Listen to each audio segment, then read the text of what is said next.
Hey guys, welcome back to Clownfish TV. This is Kneon. I'm not here with Geeky Sparkles. We're going to talk about the tabletop industry being in turmoil. Everything has been upended. The entire industry is rolling a one, right? Well, most of it. We're going to talk about this. Again, this has to do with tariffs, but we've got some more news of shutterings and shufflings, and I mean, everything is just... It's insane just in the last 2 or 3 weeks how much of a seismic shift there's been in the tabletop industry. And we've got word that, some people aren't going to be able to fulfill their Kickstarters, and people are going out of business. Boardlandia closed their online store. We're going to talk about that. And then we're going to talk about some manufacturers who are, or rather some game publishers who are using U.S. manufacturers, kind of telling people that, hey, there are other options, right? It's not the end of the world. And this is a tough one. This is really as tough because I understand where both sides are coming from. I mean, ultimately, it is our fault as a country that we let all of our manufacturing go overseas. And there really is no quick fix to it if you've already got orders with overseas companies. But that being said, we also had the pandemic as a good litmus test for all of this, that like, hey, during the pandemic when things were backed up and cost an arm and a leg, maybe we should have pivoted to more U.S. manufacturing, and we didn't. Some people did, but a lot of us are just like, oh, yep, okay, everything's opened back up again. Let's just business as usual, and you gotta kind of stick and move, right? So we're going to talk about this, the closings and the drama. Before we get into it any further, please subscribe for more pop culture news, views, and rants, guys. Go out to news.clownfish.com for more news. We're kind of moving the D-Res news over there. And we covered this yesterday, and we're going to talk about it today. So, it's been reported that Boardlandia, which I guess is a pretty notable online board game store, they are closing. And here's the notice that they sent out. Important notice: closure of Boardlandia. They said, it's with a profoundly heavy heart that we announce the closure of Boardlandia. The decision has not only been a difficult business one, but has also deeply affected us personally. They said, over the past few years, our business has faced a series of significant and increasing challenges. So it's not just the tariffs. I think it was just the, as I like to tell my wife, it was the cherry on top of a shit-flavored, the turd-flavored cherry on top of a shit sundae. That's what this was. We poured our personal savings, time, countless hours and hard work into Boardlandia trying to overcome these obstacles. The recent tariffs have unfortunately added an unsubstantial burden, or unsustainable burden rather, to these existing pressures, leaving us with no viable path forward. That is going to happen with a lot of these companies, because a lot of them really aren't companies. They're hobbyists producing games and trying to produce them as cheaply as possible while also making some kind of a profit, in some cases to try to make a living doing this. And this is going to be the kill shot for a lot of them, right? But again, I'm also kind of like, the more I've been thinking about it, I'm like, there were an awful lot of board game companies that popped up over the last 5 to 8 years, and just natural selection. Some of them are going to survive and some of them aren't going to survive. And this is kind of what we're seeing, I think, in all industries right now, including the comic book industry, and that there are going to be some publishers that make it, and there are going to be some that don't.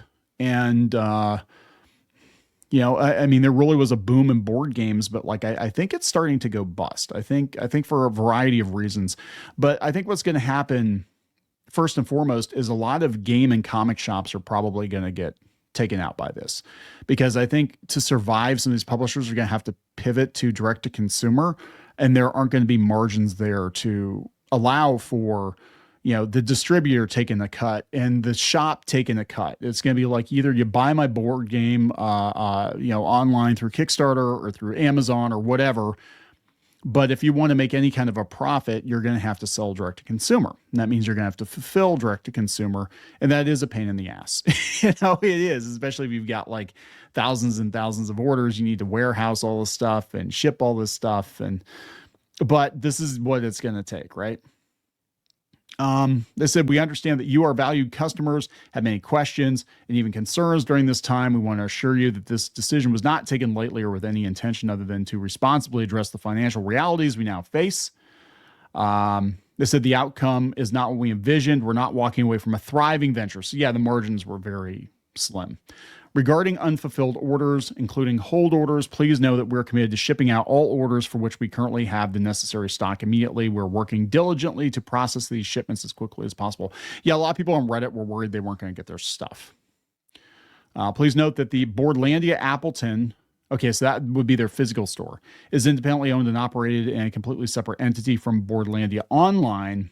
They're not involved in this closure and will not be able to assist with any inquiries related to Boardlandia Online.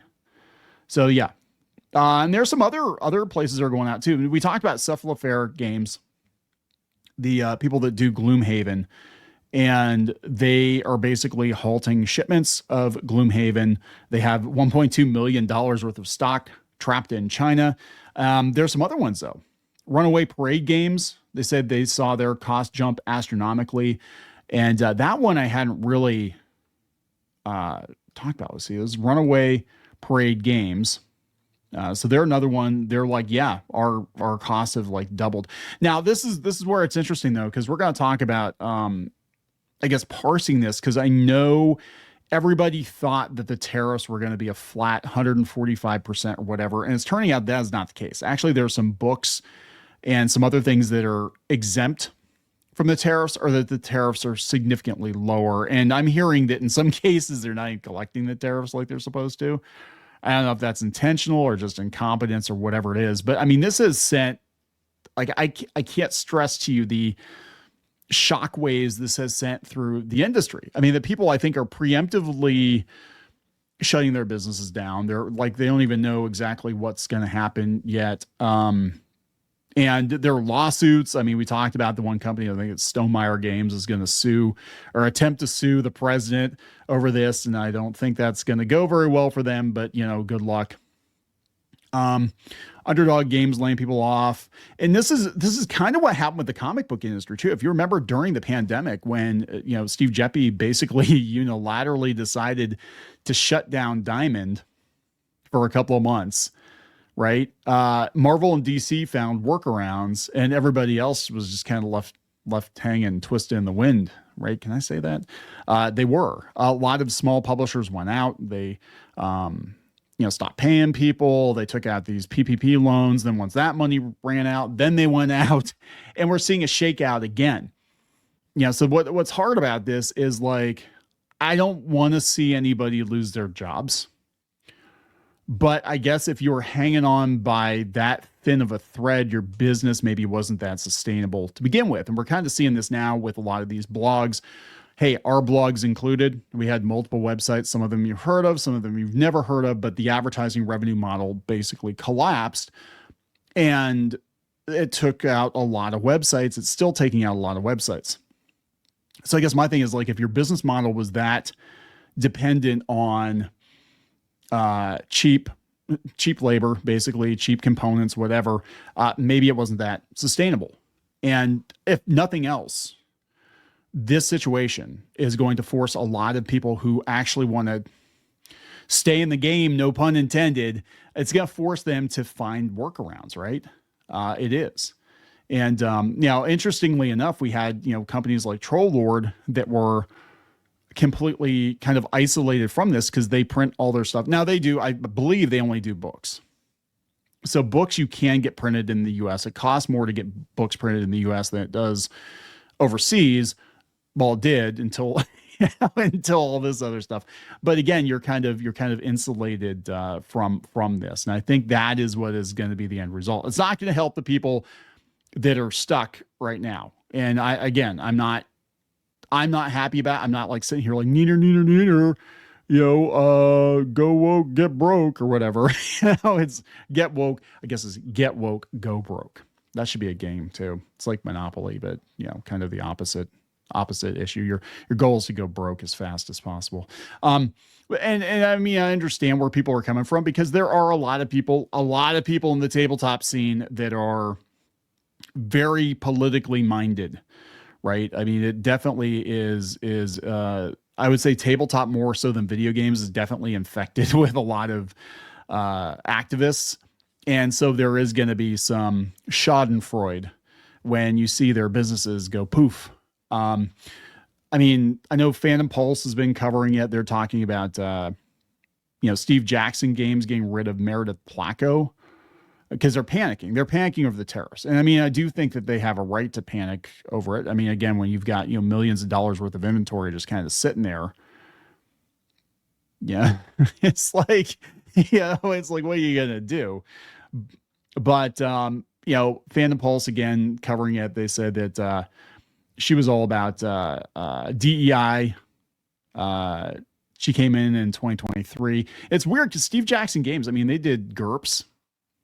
They did Munchkin. They're very successful with that. But again, the whole tabletop scene, or at least a lot of these smaller companies, they're kind of, it's kind of being run by a bunch of activists. I mean, I learned this firsthand just being mildly critical of Wizards of the Coast before it was fashionable to be critical of Wizards of the Coast. Now it's okay to hate Wizards of the Coast because of the OGL thing and the Pinkertons and all the other, stupid things they've been doing lately. But when I said, hey, Wizards, maybe they're not such a good company, I was a literal Nazi. It was insane.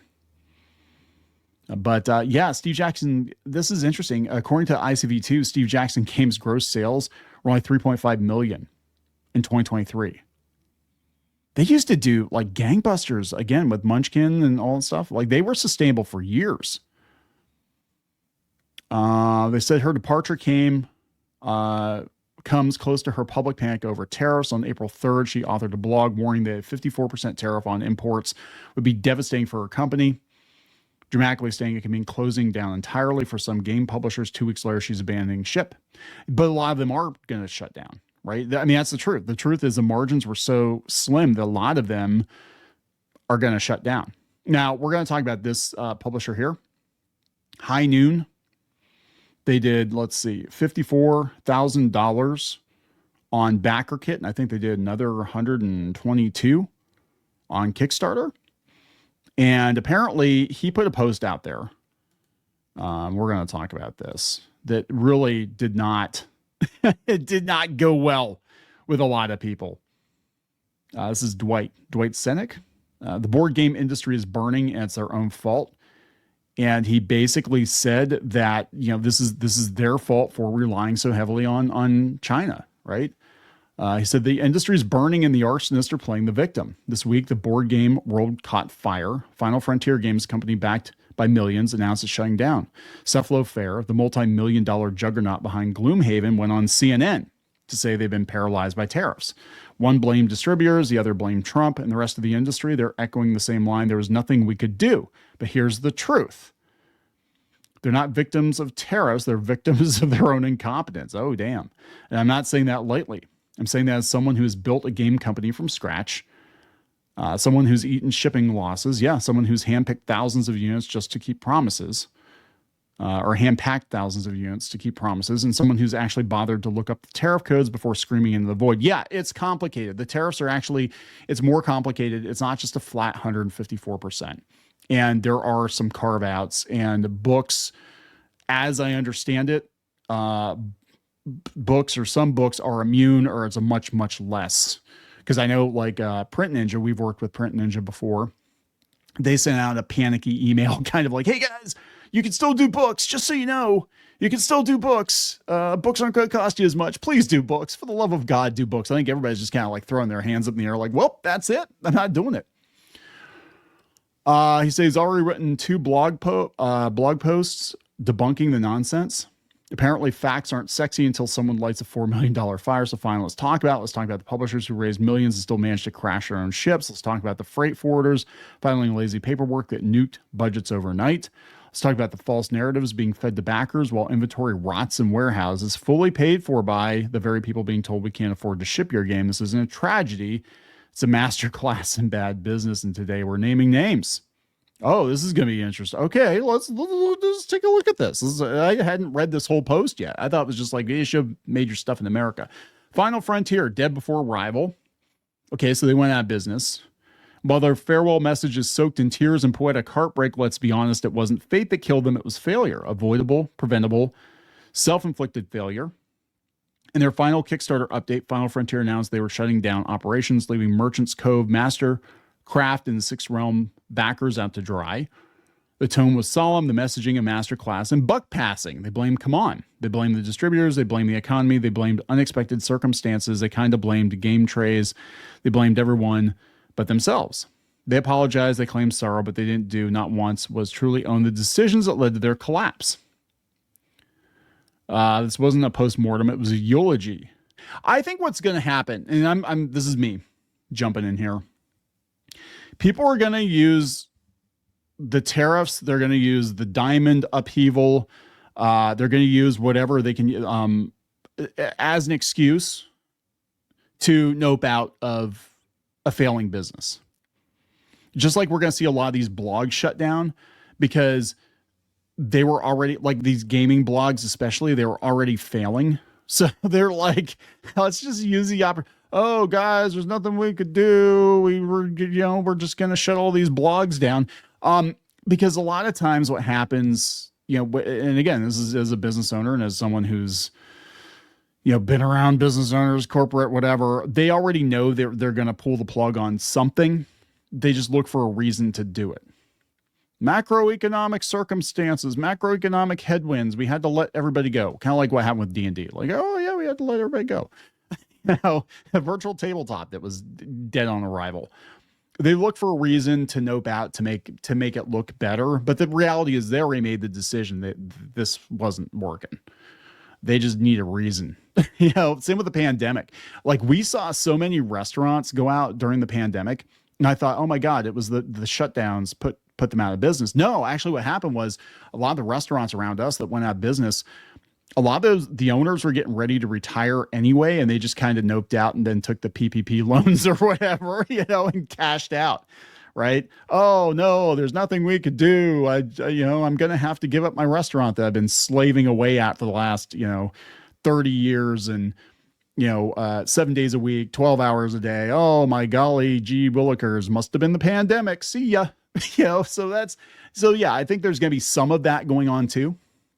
Some of that. I don't think that's going to be the case with everybody though. Right. I want to be clear. They're the victim of their own story, said. Read the update yourself. You'll see a tale of noble sacrifice. They absorbed $250,000 in pandemic shipping costs. They funded their own localizations to keep promises to backers. They dipped into funds from other projects to cover shortfalls. They cut themselves thin to honor their vision and their fans. Admirable, sure, and relatable. I did the same with High Noon, and it damn near killed us too. Yeah.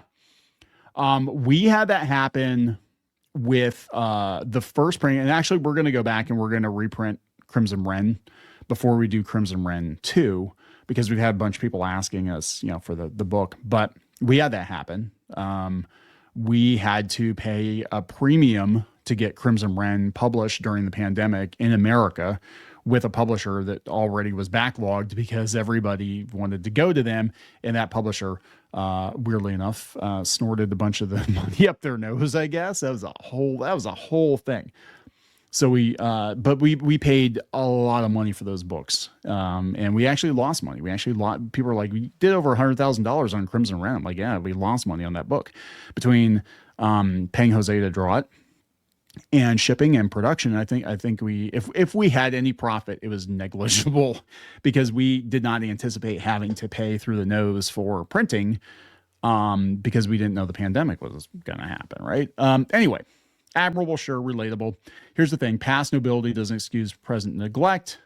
They present themselves like horror heroes who are overwhelmed by forces beyond their control. But the truth is they kept making the same foundational mistakes over and over again. And when it caught up with them, they wrapped it in a tragic tone, hoped we'd accept sorry as a substitute for accountability. That's the thing about crowdfunders, though. You can just be like, yeah, it didn't work out. Come On was the final nail in the coffin, according to them.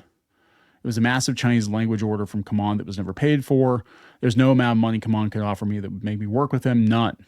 Come On has a well-documented history of failing to deliver to customers, surprise gouging backers with last-minute shipping hikes, refusing to own up to delays and screw-ups, acting with arrogant impunity because they know people will keep paying. They do, like, Come On does, like, insane business. I think I've only got one game from them though, and that's the Masters of the Universe. Now, I'll be honest, they actually made good on that. We quote unquote slipped through the cracks, but they made good on it. They sent us we got the whole we got what we paid for. It was like $300, the $300 tier or whatever, like all the miniatures and all that. We got everything. I've heard other people had bad experiences, but we got everything. People have openly speculated that Command runs like a Ponzi scheme, and honestly, I see why. Maybe they do. I don't know. That's inside baseball. I don't know. The distributor debacle, okay? Distributors backed out after orders were placed. We greenlit thousands of units based on non-binding promises from people who didn't give us money. What kind of business does that? Yes. Historically, and this is the problem with Diamond and all these distributors, is historically, you should not start an order based on maybes, right? And people do that. They're like, oh, we're going to print a whole bunch of comics and maybe Diamond will take them and maybe they'll sell. And I think, again, this is why we're going to go back to direct to consumer, or direct to consumer is going to be the new king, because then you know exactly how many people want your stuff, right? You use crowdfunding to do pre-sales, and then you print some extra, and then you sell them direct to consumer, and the middleman gets cut out because it's no longer feasible. If you're operating a company where a canceled PO can bankrupt you, you don't start production without a deposit ever. That is true. Every factory in the world understands this. Every business has ever survived understands this, but not Final Frontier. They just hit go on production and hope the promises would turn to payments. They didn't. When you gamble your backers' money on handshake deals with no collateral, you're not a victim of bad luck. You're a volunteer for disaster. Games exist. Backers still won't get them. So that's what's interesting. The games exist. They're in warehouses right now. It's not like they didn't produce the game. They actually did. If my product was being held hostage in a warehouse while my backers waited, I'd be at the loading dock with a crowbar and a body cam, not violating a candle. Oh my God. Yeah. So I am aware of some crowdfunding campaigns where the people are like, yes, the products exist. They're here. They're in a warehouse somewhere. I just don't know how to get to them. And the warehouse is only like 20 minutes from here. I'm like, well, then you go get them. You go rent a truck and you go get them. I mean, it's one thing if things happen and you were late, but it's another thing if the damn things actually exist. And it sounds to me like the damn things actually exist. We just don't want to pay to ship them. The Ponzi echo, they admit to dipping into funds from one project for another. They admit to letting timelines slip across multiple campaigns. They admit that they're okay. So yeah, there's a lot of things here. He said, the last time I'm going to talk about tariffs, wasn't planning on writing this. Not again. I've already written about tariffs twice. The first time was when the industry panic level hit 54%, then 102. This week, things went mainstream. The meltdown got camera time on CNN. The truth about tariffs for real. You're not paying 145%. You're not paying 245%. You're not even paying 25% unless you screw it up. The board game industry is in full-blown panic mode over tariffs. CNN's talking about Kickstarter updates. They're talking about Discord groups. They're talking about retailers are paralyzed. Publishers are freezing operations.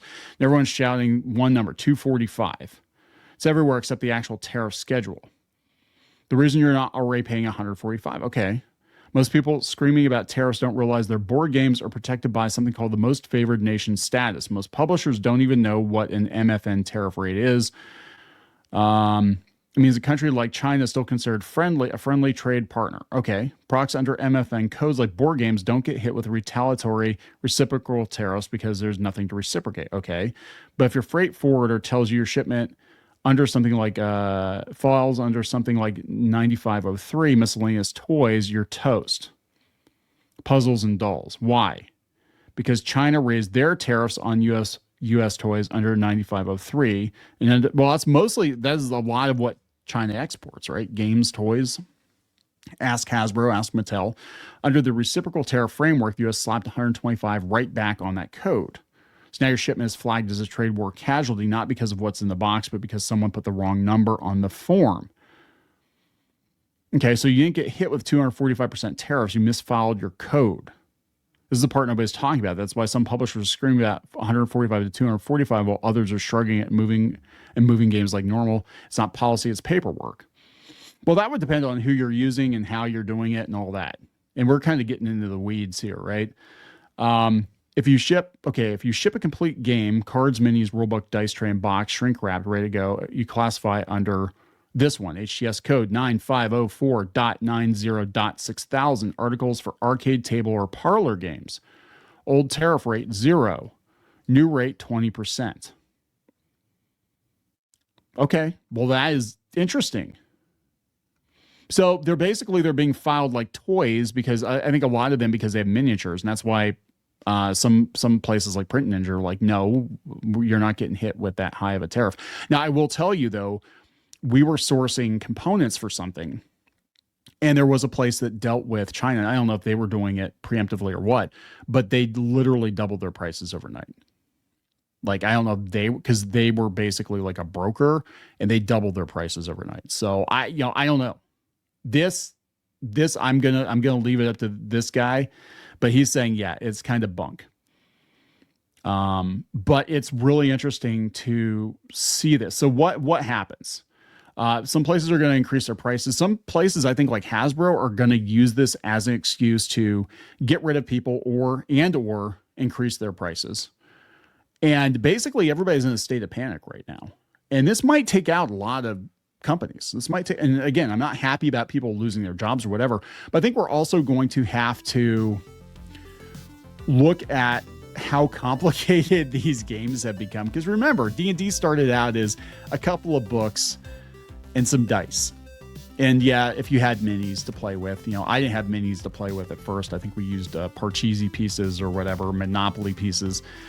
But now they're like full-blown toys with a bunch of cards. And I think that is going to, these like really elaborate games, I think we're going to have to rein things in. Thankfully, Adventure Engine does not use all that, all those pieces and whatever.